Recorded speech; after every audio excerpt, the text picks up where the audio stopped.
what the HealthTech listeners, I'm your host this week, Chloe Weatherhead, Head of Customer Experience at Radar Healthcare. This is the podcast where we tackle some of the trending topics, ideas and best practice in health and social care. This week we have a special guest joining us, Michael Pollington, Corporate Governance Manager and Data Protection Officer at St Nicholas Hospice Care, who has been with the hospice for over 2.5 years. Hi Michael. Hiya, how are you? I'm good, thank you. How are you? I'm doing well. That is a very long job title. Yeah, it's a bit longer than that actually. It's also got information governance lead in it, so I didn't know when to encompass everything. At the forefront of innovation, St Nicholas Hospice Care is utilising Radar Healthcare software solution to drive transformative change in their operations. Join us as we uncover first-hand insights into the impact of centralising their risk, quality and compliance on their daily practices, overarching objectives and overall quality of care. Thanks for joining us, Mike, and welcome to the podcast. It's good to be here. First question. Can you please introduce yourself and shed light on your role and responsibilities at St Nicholas Hospice Care? Well, as you said, I've been at St Nicholas Hospice Care for about over 2.5 years now. Came on board as corporate governance, data protection and as information governance. Initially, when I come on board, they knew lots of things needed to happen, but weren't 100% sure what. So my remit was come and help. So I came in, and one of the remits within that was Radar. They'd purchased the system and basically said, we've got this, but we're not 100% sure what to do next. And that's where our journey started, really. So previous to coming over from coming into the hospice, I was in the NHS. So It was kind of a nice change coming into charity world from just being in the NHS for about 20 years. So. Yeah, I can see that. So you mentioned that you've been with St Nicholas for 2.5 years, and obviously as an organisation, they've been using Radar throughout that time. Can you share a little bit more with us about your journey from the implementation to where you are now?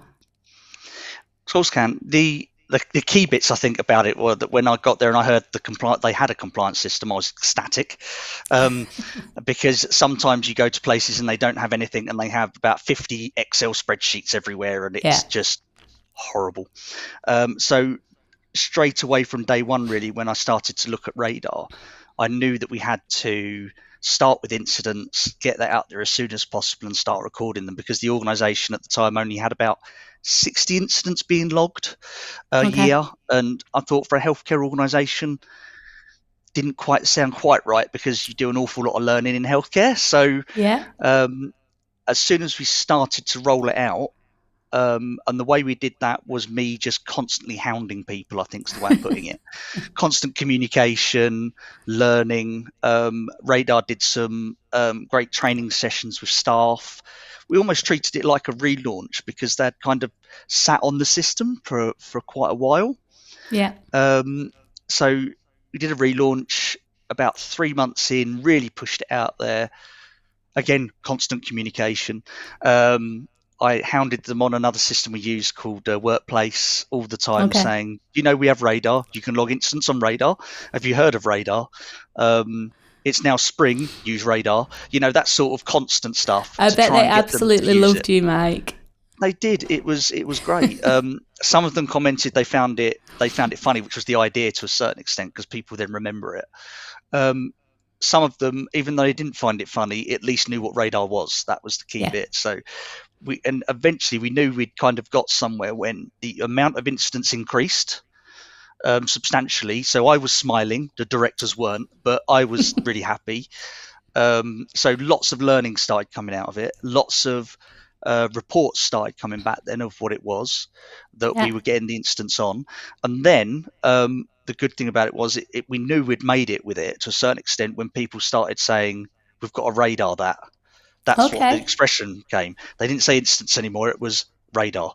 So it become kind of a normal expression, which to me meant that, we've made it, so that's how it started. And I think one of the key bits for me was that it was kind of almost hand holding for me. So from radar had to hold my hand to a certain extent, because obviously it was a new system to me. So I did ask an awful lot of questions and everything constantly of radar, sort of flying by the seat of my pants to a certain extent to start with. But the key bit was, if we can get one thing in place and get rid of one Excel spreadsheet that's being used, we were going to be on the road to victory, if you like, with it. Yeah, and you mentioned there about constant communication was the key. You felt that you'd got somewhere where people started to refer to radar as working practice. We've got a radar it kind of thing. How has the software positively influenced your operational processes? Well, big thing has been that because of the knowing about it has been a massive part. Knowing that when an incident occurs, it must be logged. And then on top of that, because radar then has the workflows, which to me are the best part of it to a certain extent, that ability to put something in place with the reminders that are automated is a huge benefit. If you like, in a standard situation, if you are doing the Excel spreadsheet, there's always that use of the knowledge that people have. They've got to remember the process, look at the policy all the time, constantly be reminded of what they're doing, and on top of that, remember who they've got to go to do it all the time. Straight away, the thing we found was that once an end user had logged it, I had full sight of what was going on. So one, I could go and chase people if I wanted to, but on top of that, the system was doing it. So it was like the system was kind of helping along to get people to do things. And on top of that, we could look at the stats of how well that's going. So for lack of a better example, at the start when people logged them, we found that even though incidents were resolved and then lessons were learned, they didn't necessarily update radar. So we then started to have to push more comms out saying, you must do this. And I started doing more reports. But the good thing about the reports was it would show you the time between logging and actually resolving.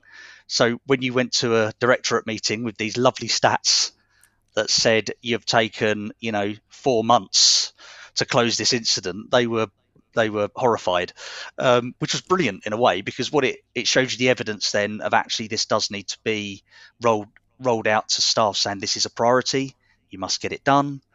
You don't just put it on a back burner. You might have resolved something, but it's not actually resolved until you put it into radar itself. Yes. So it wasn't just the number of events increased, and it was the fact that you understood what was involved in those events and how people were responding to them, and almost what the impact of those events were on the organisation as a whole. Yeah, that's exactly it. It was almost like the information. The way I put it is actually the information existed before to a certain extent, but it was all in people's heads or on a clinical system. What they didn't do was follow through the proper processing, even though it was in the policy, the proper processing for an incident. So what it basically meant was that radar takes part of that process, automates that process, and reminds people of the process. So you're adding an enabler in the middle of it, which you didn't have before. So managers loved that fact, and managers loved then that. And what we found quite quick on within 6 months of rolling it out was when they started looking at, well, hang on, if we can get that data, could we get other data? So then they wanted to know more information if a patient had a fall or there was a particular ulcer that came in. They wanted to know if actually it wasn't an ulcer that had appeared at that point, but it happened externally before it came in. Then that meant we adapted our forms that were on workflows and our investigations, which then led us down a route of saying, okay, so we've had X number of falls in this amount of time. They've filled in a form that mirrors a national form that's available, which gives you everything from what type of flooring was it to where they were in their glasses. It's really detailed. And it meant then they could actually do a proper falls review directly onto radar, which we didn't really have the ability for. It as a paper record, and that a lot of the time was only in the clinical system. So you had an almost disjoint between the two. So now it's classed as, yes, there's information in the clinical system, but the investigation all takes place in radar. So that's when I think managers started going, oh, this is good. We can get more information and we can manage things easier. And as well as the managers and the organisation starting to engage as a result of that, did you notice any improvements in efficiency or productivity as a result of that change in working practice? I think the main thing we noticed, I mean, because the position that the hospice was in at the time was there was a lot of improvements going on. So a big aspect of those improvements was looking at how things were done on the ward, how things were done in community, and everything. And the incidents weren't necessarily didn't have very good, robust governance in place. Okay. So to a certain extent, the efficiency side of it was very hard to record, because in truth we weren't sure how long they took on it before, because it was quite a blank canvas. But what we did see is the amount of benefits we then get from radar, because you see that they're logging those incidents, investigating them properly. If you like, the patient safety aspect went up, the lessons learned started increasing. So for example, our ward sister Natasha does lessons learned from radar, and she actually puts it on the wall for all of staff that come in to say these are the lessons we're learning. So it turned into a constant kind of, okay, we've learned this, everybody else needs to know it, which before that wasn't really there. It was more of a, if you're involved with the incident, you knew about it, you might be told during a team meeting, but that doesn't necessarily sink in. So now it's turned more into, because it's on radar, we can see it, we can share it. That's really interesting, isn't it? Because quite often people think because it's a digital system, it becomes less visible and less transparent because people have to go onto a computer to view those events. But actually what you're saying is things became more visible as a result. Yeah. So it actually, what it ended up doing was, because it was so Excel and paper based before, if you like, you could go from one place that had the Excel spreadsheet and had things logged on to another place that had the paper records, and that wouldn't necessarily tally up. But then on top of that, you had it as being, even though there is that paper record that people have access to, that doesn't mean they're going to use that paper record. And it doesn't mean necessarily they'll look at it. And the same as the Excel spreadsheet. So this might be, say, directors that look at the Excel spreadsheet, but that doesn't necessarily mean that filters down to the people on the ground at the forefront. What the radar aspect did was, no matter what you do with incidents, it's on radar. That's where you go. Okay. That's the only place you go. But what it also, I think people need to remember is that with any IT is an enabler to what you can do. And people sometimes forget that, yes, you've got this new system, but one thing it won't do, and don't get me wrong, this would be great if it could, but what it won't do is you don't put it in place and then suddenly everything is magic, because that would be brilliant. But actually, in truth, a lot of it is winning people over, getting them involved, getting them to see benefits of what it does, and actually not being afraid to still put something on a poster and stick it on a wall, which I notice a lot of places are very reluctant, because they've gone, we've got a new IT system, it's all on that IT system, never shall we see a piece of paper again. And that's not what it's about. It's about getting, it's about any means you have of communicating using it. So if you've learnt these 5 lessons that you want staff to know, there's nothing wrong with putting a poster behind the toilet door, so when they come out they see it. It's a normal thing you do. It's a bit like saying that, oh, health and safety, we now have a system on that, therefore we're not going to bother with the posters. And obviously, as you know, everywhere you go you still see this is a fire exit. And so you do generally find that people lean away from paper, even though it's still needed in some way to help people learn, to pick up things. And sometimes, good example, volunteers, they won't necessarily have access to the system, so a lesson may be learned that they need to know about. Now, we can't say, where it's centrally on radar, how are we going to deliver that lesson learned to the volunteer or the supporters? Or, for example, if there was an incident at an event that was going on, you're not going to learn that lesson by just saying it's in radar. You have to kind of go and use the information and teach it to them. And take it to where the people are, what they're doing at the time.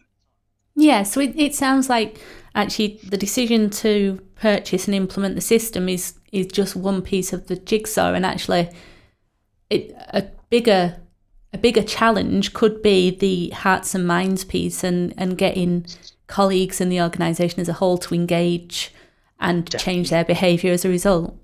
And I would say that's the same for every IT system, so it's not just this one. It's a case of the part that radar does well is the automation, the things that are in place and everything like that. So radar's brilliant for all of that. But what that doesn't do is take away the responsibility of the organisation to make sure you can deliver the system to people. So it's a bit like I generally say, don't let IT deliver a project. Because don't get me wrong, it will be the best of whatever you're doing you'll ever see in your life if you work in IT. But in truth, the project is not an IT project. If you're going to roll out Microsoft Word to a load of people, but it actually turns out they work in finance and only use Excel, it doesn't matter how good Word is. And Yeah. that's the thing, it's about good. So with a compliance system, especially with Radar, because of the flexibility it offers, it makes it easier to sell to people and to show with the dashboards and things like that. It makes it easier to sell, but you still have to win them over and show them why it's important to do it. So again, it's that comms piece, really, constant communication support. If you don't have that in place, no offense to Radar, but it will foul, but not on Radar's part. The system does what it's meant to do. It fouls on the organizational part because you've not done the comms part of it, you've not done the support part of it, and the winning over people, the change management, if you like. Yeah. And when you've spoken about communication being particularly important in that sort of hearts and minds piece in winning people over, did you run any internal training on the system for colleagues? Yeah, so there were almost a 2-phase to a certain, or even 3-phase to a certain extent. The first phase was using Radar staff to actually deliver some training for us, mainly to heads of service and managers, people like that on it, because we found, because the way Radar is actually, it is a very user-friendly system anyway. So if you're logging or reporting an incident, in truth, you don't need masses of information other than how to log in and where to find the incident form. Once you've Yes. done that, it is quite kind of just flows. So the main thing was getting heads of, managers, directors, things like that trained up on the next step, the investigations and things like that. So we had some training delivered for those individual people, and those who couldn't make it, we had it recorded, which was good. And then they basically had access to that as well. We then did a second part, which was basically that I did some small videos that was just recording bits I'm doing on Radar that was very specific to particular incidents, things like that. And then the next phase, we created some one-page guides. One of them was something like the guide to rule them all for Radar, something like that. And basically, literally just had, instance in a square, reporting in a square, things like this, closing an incident. So it kind of just had the main key parts. And again, it was purely if you forget something, just look back on that A4 page and it will remind you what to do. And then we had all the time, it was this final bit, which was you can always contact our central governance email, which to be honest is me, but central governance email, and say, I don't know what to do with this, or I'm not sure, or can you help? We also do kind of if there's a new member of staff that's not 100% confident, we sometimes do some training with those as well. Or if it's somebody who's going to have to use the system a lot, I tend to do some 1-to-1 or 2-on-1 training with them, just to let them feel a bit more confident. And in truth, a lot of the time when I do that, it's more along the lines of me just giving them a little bit of confidence about where to find things on the system. Then after that, they're quite easy to get to know it. Yeah, and I think confidence is a key part with any sort of software, isn't it? Or any change to your job role, actually. It always feels really scary to start with, and as you can build confidence and prove that the world isn't going to end, your nerves disappear, and as a result of that, you use it much more freely. Yeah, exactly. That's what we found with some staff. They very much not fans of IT. Yeah. And then you're kind of saying to them, come and use this lovely compliance system. We love it. And it's the worst thing you could say to them, because what you've just said to them is, it's an IT system, I'm terrified, and that's, Yes. So it's more about going there, showing it to them, and just being patient as well, because if you're not a patient person, just say you're not a patient person. It just means that you won't be training anybody. That's the key bit, because it's the last thing you want to do is put an impatient person training people, because it's going to make it worse. It's a good point. Yeah. If you've got a down-to-earth person, is just is nice and patient, can talk to the person like a human being, then it's the best people to train, especially if they're positive as well, because it kind of rubs off on the person, they're so positive.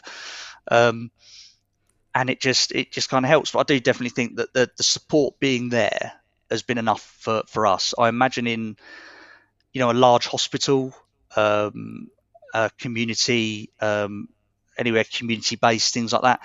The challenges may be a little bit different because obviously you've got a massive workforce, and it may be a case you'd have to break that down into phases and everything to do the same thing. But because we're a smaller organisation, it was just one phase that we rolled out to everybody.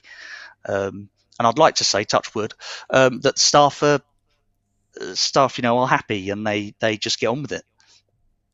And you mentioned at the start that you'd used Radar for support, you felt quite extensively.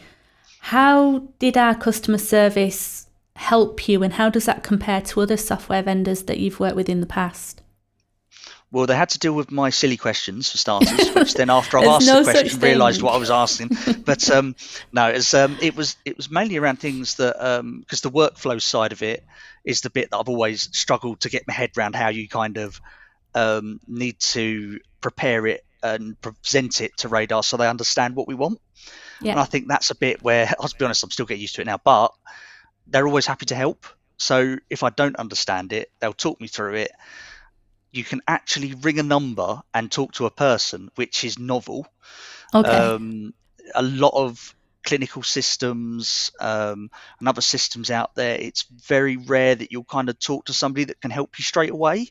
Most of the time you'll get almost like a ticketing system. It will go on the system and then that's kind of it. Some places, in fact, you can't even, like, for example, I'll use our clinical system 1. You go through almost like an NHS ticketing system for it to be logged with the clinical system provider for them to then investigate it. And then it comes back via the NHS and then comes back via so because of the way that works, the kind of customer care side of it, you don't really feel like you have any. With Radar, it almost feels like you're still a tiny company. Do you know what I mean? It's almost like you've popped to your local convenience store and said, "Morning, Bob," and you're talking to somebody there. Touch. There is, and it's really nice. In truth, it's very, very novel to have that, and the fact that they know the system, so you can talk to somebody. And if it's something really easy, they can just tell you straight away. If it's something a bit more complex, they log it for you, get it on the system. Instantly, you get an email telling you who's dealing with it, how long it might take. And we had something that come through that was quite urgent, and I phoned up and said, "This is really urgent." Within a couple of days, figured out what the problem was, and it was resolved. And in truth, it wasn't a Radar problem. It was something that we set up years ago before I even started. So, but the point was the approachable part of it was brilliant, having that aspect of it. So it means the customer care, especially from all my experience I've had, has been brilliant. It's not ever let me down. So, and it's not these days something you can say, especially if you're on the phone to a mobile phone company it's just not a pleasant experience. Let's put it that way. But yeah, no, I must say Radar, that side has been brilliant. Good. I'm really pleased to hear that. You've like you mentioned that you really like the workflows. Are they? Would you say that they're the part of the system that you find particularly useful, or are there other specific features of the software that you find useful as well? Workflows are brilliant and they're absolutely fantastic. And the main reason for that is I've found that we can do so much more than probably what it was originally invented for, if that makes sense. So for lack of a better example, you instantly think of, obviously, incidents might be logged in their complaints. We do those on there like everybody else would. And then we've kind of taken it a little bit further and we've gone down the route of our Caldecott log, goes through it. The newest one I've put on there is legitimate interest assessments, which are put on there. So it's a form you go through, which before would have been a massive 6-page document you went through. That now goes through it. Any data requests we get, so from patients, there's an external link. The patient or the family can fill that in and that directly goes in Radar and starts off a nice workflow. We've now started doing things with HR. So like request to recruits, which was a horrible form before, is now going on to do it through there, hopefully to streamline that a little bit.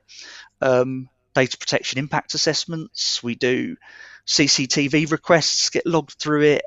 So we've kind of gone outside of what people might traditionally think of it. But what I'm trying to roll out and what I've said to directors at the moment is that compliance is more than what they think in their heads of compliance being. Compliance is so much more. So for lack of a better example, if we get audited by the Information Commissioner, they will ask to see our DPIAs, our data protection impact assessments. So straight away, that's compliance. So why would we be doing a separate system for it when we can do it in Radar? It also means that sign off of them can be through workflows. So it can come to the DPO, me, to do, yep, I'm happy with that and it's legal. That then goes off to our senior information risk owner. They then look at it and say they're happy to accept any risks that still exist with it. And we've done it. So that means then when they come and look at it, they go, oh yeah, there's the flow. So it's kind of, that aspect of it is absolutely brilliant. I'm hoping as I gradually promote more and more that we're going to really increase that to being a lot of things start going through it. The second aspect would be the risks part of it is brilliant. So all risks in one place. Yeah. We had no such thing as an organisational risk register. We had organisational risk registers, which were basically Excel spreadsheets again. They were spread out, different versions, everything from clinical ones to fundraising ones to other departments didn't have them at all. So now we've centralised that and gradually, bit by bit, encouraging the use of it, keeping an eye on it. Everybody knows who's responsible, which is nice. There's the notification side of it is kind of something we're looking at rolling out. We've already rolled out the document side of it. All our policy is on Radar, which has been a godsend for me because it means that every policy that goes on has an owner to it, which was a change for the organisation, that it had to be a named person. We can put timescales on it when it was reviewed, and we're literally at this moment rolling out approvals for that policy via our directorate. So whatever director is responsible for that policy, after they've had their meeting and said they're accepting it, they actually go on and approve the policy and then it's live. So we've bit by bit rolling out more and more of the system, and my logic is the more you roll out of the system and the more people rely on it, the more people will come in the morning and go straight onto the system. So to a certain extent, the more benefits you find in it, the more it's used, the better, the more you get. So we'll start seeing the not just benefits that I've mentioned, but also the efficiency side of it. Also the way that we can say how many risks are outstanding, what aren't we doing at the moment, what should we be meeting, and that side of it as well. So it means we'll have almost a central place for our forms. Policy's already there. We'll have a central location for our risks, which we've got. I think of it as being anything that even remotely has to be kept for compliance has to go there, including contracts. That was the other one as well that we've started doing centrally as well. So anything comes up now, my ears perk up and I'm going, how can we use Radar for it? And people have started saying, can we use Radar for it, which is even better, as they're starting to see the benefits as well. I think that's really interesting. How did I leave out audits? Sorry. Audits as well. Yes, we are using audits. So we're rolling it out now on certain things. So I use it at the moment for data protection officer audits, with Caldecott audits as well, Cyro audits. We've got some to do with mattresses, which we're looking to trial. You name it, all the audits will be going through it, and they make perfect sense as well. Bearing in mind they reschedule in automatically, which saves so much hassle having to go, we need to do that audit, we completely forgot it's a year out of date. Now it's a case of it's already in the diary. And you don't have to remember it. It just sorts it out for you, doesn't it? It becomes my brain. Yes. Yeah. And that's what I was thinking then. The more you can use one system for as much as possible, the easier it is to see gaps in information as well, isn't it? Because it helps you to move away all of the noise, if you like, outside of that, and it makes things much clearer. It does, and it's that. I think it's the gaps that's the other things Radar's good at. I've not known a system quite like it where there's so much feedback can be taken from the users, from me and people like me in other places. It's actually looked at, and you get feedback from Radar about it, and then you're actually told if it's going to be implemented. And next thing you know, it's implemented. I mean, it's so real time. It's incredible, some of the stuff. It's and I'll literally go on there one day, I have a nice news report saying this is being implemented, and then 2 weeks later it's out, and that's quite that's just brilliant. That's more like having an app on your phone, or a which to me is where technology should be going, as opposed to what you get at the moment tends to be a very long process, 6 months to a year to evaluate something. Radar seems more open to be, actually, if it's something we're getting from a lot of different people they need, then maybe we should look at it. And if they deem it being, yes, we can do that, it appears, which is exactly what happens with phones and apps. So to me, that's another thing that's a benefit compared to other systems. I think the world changes so quickly at the moment. You have to respond to that. You have to be agile, and you have to be flexible and responsive, because otherwise you just get left behind. Yeah. And I think that's always the concern, being left behind on it. But even with the updates we get from Radar are always kind of where you're thinking of going, what's next. And even in the time that I've known Radar, which will be just over 2.5 years, I feel like the company has grown and spread out everywhere. And it's kind of this knowledge that's now being sucked in from all over the world as well. So to me, it's a bit like the knowledge is coming back to us. That may be from so many different places and learning from other places, and Radar passes that on to customers, which, again, is that thing of, normally you would have a nice thing come through saying, hey, have you seen this now? Take this 12th module on that's going to cost you £60,000. It's that element of surprise that you get with other companies, that they consider it to be, because they've developed it, they've put somebody by to develop that, and actually what they've done is they've done it with a customer. And then they'd charge you instantly lots and lots of money, when actually they've developed it anyway for a customer. It's kind of that, how do I put it in a really nice way that doesn't insult every technology company? It's real world research, instead of being trying to pull wool over people's eyes, thinking actually that it's just been dedicated time on a particular module, which they like to call them, or license, or so. I really like that term, real world research. I think that encompasses a lot of things, doesn't it? Because that building that community and sharing best practice and gathering feedback, that's incredibly important to us at Radar Healthcare. That's more valuable than a lot of the other things that we try to do. We want the sector to share information and share best practice and share knowledge, because for the people who are the recipients of that care, that's valuable to them, and therefore that's important to us. So it's good that that's coming through to the organisations that we're working with as well. Yeah, and I think that's the key with Radar, is that's when I first looked, obviously it's Radar Healthcare, but I see it as so much bigger than that. It's, to me, if you literally took Radar and placed it in I'll take something complete opposite, MOT testing centre, it would work. The only reason I say that is purely because they would have the compliance they need to stick with. They would have incidents they need to log. They'd have all those elements that still exist within it. You could apply it to any massive organisation, and there'd be elements in it. So in truth, it's actually very, very flexible system compared to a lot, and yet you'll have probably specific, sorry, not Pacific, I was going to the ocean then, but you'll have very specific parts of Radar that would actually just go across the board for any organisation. Whereas you'll have other sectors will say, we've developed this exact system that will only work for car manufacturing. And, to me, I know why they do that, because then they can charge a fortune. But to me, with Radar, it is so flexible that actually you could just apply it. And us being a charity, we do have healthcare, but actually we also have an income generation aspect, corporate, the stuff I do with corporate governance, and even the data protection side of it. You could have, for example, local charities that would find it just as useful, and yet they don't necessarily have a healthcare aspect to them.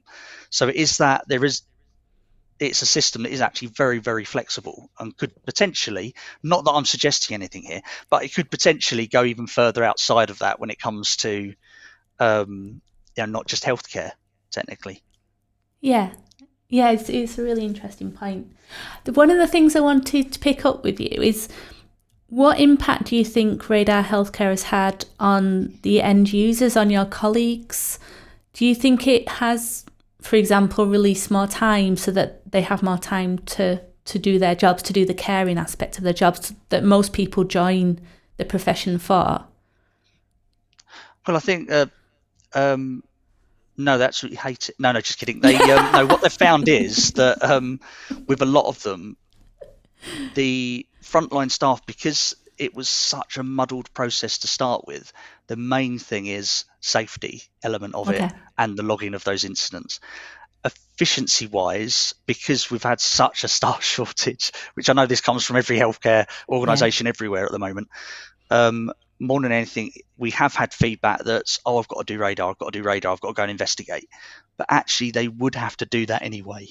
Yes. The biggest difference is that once they've done their part, somebody else knows they've got to do theirs. So there's definitely been efficiencies that have been heard, because before, that incident may sit on a spreadsheet for 3 months and not be properly investigated.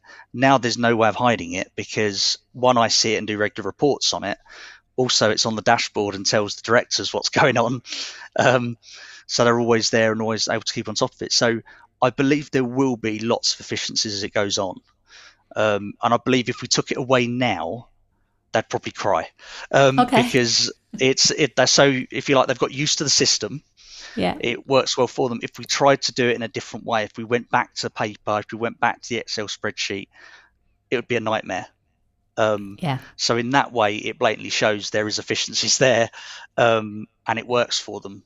And don't get me wrong, I'm sure there are people that would still find radar and they'd say it's a headache because they have to do this, that, and the other on radar. But in truth, they'd have to do it anyway. And I think that's the key bit to get to everybody. You will always have people who see it as being another thing I've got to do. But actually, you have to do it. As a clinician, you have to investigate things. You have to find out why something went wrong. So I think that's the key bit. Also looking for not just the efficiencies of time, but looking at that safety element, looking at, has it actually improved the way that we can report so we don't have to count paper?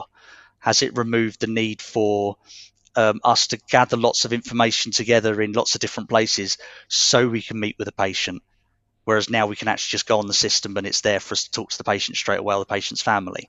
So there's so many benefits that's come out of the system that to a certain extent, probably you don't even acknowledge, because it's almost like hidden benefits to what you've got now. And then without doing a big piece before, like a benefits realization piece, which I would have loved to have done, hindsight and that, it's hard to tell the exact efficiencies, but you can see them definitely in the fact that that central location thing again, and the benefits that people have said about it. So definitely lots of benefits to it. Perfect. Okay. And I think we're almost there, but what advice would you give to others hoping to embark on a similar software journey? Big thing would be, don't expect it to do everything for you. Don't expect the rollout to just, also don't go into it thinking to yourself, we've done this great plan, that's it, now everything's fantastic, because in truth, that's no such thing. Project management is more about, yes, you're managing it, but also expect things aren't going to go according to that plan. Just go with the flow of what's happening and deal with it when it comes up. Exactly. And the other thing is, don't be afraid to just constantly communicate. Even things like, don't forget radar's rolling out on this date.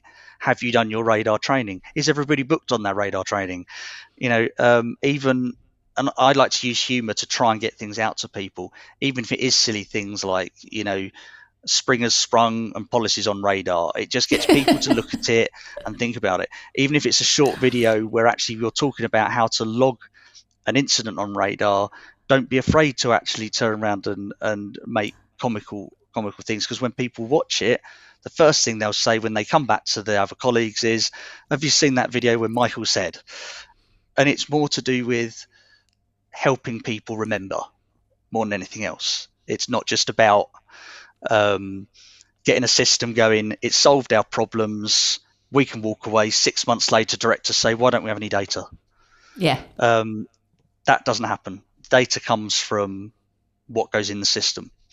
the system doesn't create it for you. It currently can't see patients. I'm sure you're working on it, but currently can't see patients. It currently can't log the incidents for you. It can't see what's going wrong. It can't tell you the lessons learned unless you've told it first.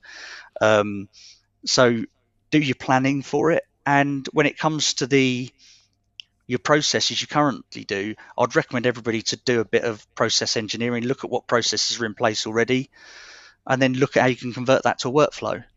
Because if you've got a process in place and actually it's going to take you 20 minutes at the moment to do the process you've got, but actually by looking at it, you can cut out all these activities and it comes down to one particular activity, which is log it on Radar, or get that workflow in place. It makes life easier, and there aren't any surprises on go live day when somebody says, but you forgot this, which will still happen, but at least you'll know that 99% of it has been solved. So communication and plans, don't be afraid to talk to people, and expect that you will have negativity, but if you find anybody who's positive, steal them from the team and get them to be your change champions, because they're brilliant.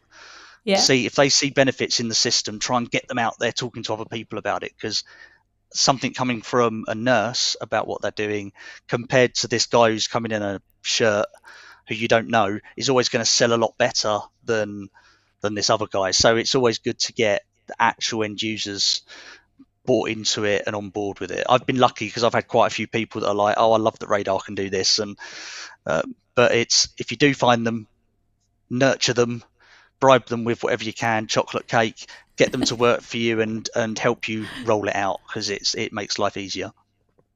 Brilliant. Thank you. So we're at that point in the show. At the end of every podcast, we like to ask our guest about what the health tech moment is. Questions just a bit of fun, and we want to hear your weird and wonderful stories that you've experienced in the health and social care industry. If you can't think of anything weird and wonderful, what's made a real impact on you? A life-changing moment, if you like. Have you got anything, Michael? Weird and wonderful. Yes, I have. I'm a qualified change manager as well, and change management I love. It's a great thing, and I'm talking about proper change management, not American change management where you lay lots of people off. The proper change management. So one of the things I was once asked to do was evaluate our telephone system that we had in the NHS. Now, the NHS used to have something called FeatureNet. Anybody techie, when they hear FeatureNet, will start twitching and faint. But it was basically the old BT system, and every single telephone line you had coming into your building, you would charge a line rental for, and all your calls and everything for. So if you work that out in a hospital, that's a lot. It's a lot of money. We were paying close to, I think it was about 1.2 million a year at one point in the last organisation I was in for FeatureNet. So every year we were asked to do a little presentation and how we could save money. It took me, I think it was about 9 years to finally get a project brief signed off to save the organisation £1 million a year, and by that point we'd already wasted £8 million. That's madness. And every time it went through, the main holding point was it's going to cost us money to do it. Do you know when you have those moments where facepalm moments? I was having that every year because it was, but you'd save £1 million a year. So the first year, yes, you'd have to spend out 300 grand, but then after that, you're saving millions. And it did, honestly, we wasted all that money over all those years. So 100%, I still to this day cannot understand the logic behind 300,000 input, 8 million saved. Yeah, it's that fear of change, though. I think a lot of the time, any reason you can find not to change something, people will grab onto it and hold tight, and it's such a battle to get them to let go. Yeah, and yet they had so many benefits to the new system. It rolled out. Everybody got used to it pretty quickly. We could do a proper call center then as well. Gradually ripped out all the old copper cabling for the everything like that. It was a good project to actually finally get done. I was ecstatic. I was dreaming about phones for months, but it was brilliant. And it's just one of those things where you're thinking, but 8 million could have been saved just if we'd have done the project originally when it was identified. And sometimes I think there can be a short-sightedness between the investment now and the return on investment. Yes. And sometimes if people are we don't have a lot of money, they'll see £300,000 and go, we can't spend that because we need the money.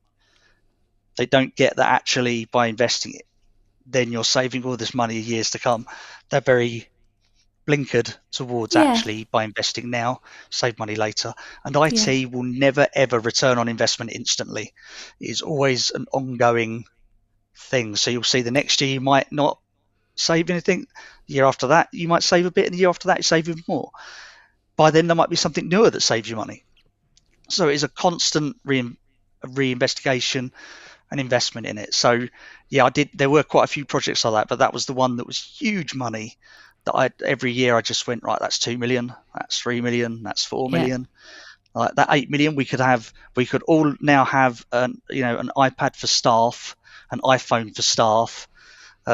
We could have probably paid off some of these things and redecorated hospital, but the powers weren't in my hands other than presenting in a different way each time, rehashing the same thing each time with a little bit of percentage because BC put up the bills, So that still stood out in my head as being the craziest thing. I'm not surprised, but you got there, and that's the main thing, isn't it? Persistence pays off. It does eventually. Brilliant, thank you. So that's it. Thanks for joining us, Michael, and thanks to you all for listening. Join us in a couple of weeks for another brand new episode. Don't forget to rate and subscribe, and if you have any questions for us or our guests, please email whatthehealthtech@radarhealthcare.com.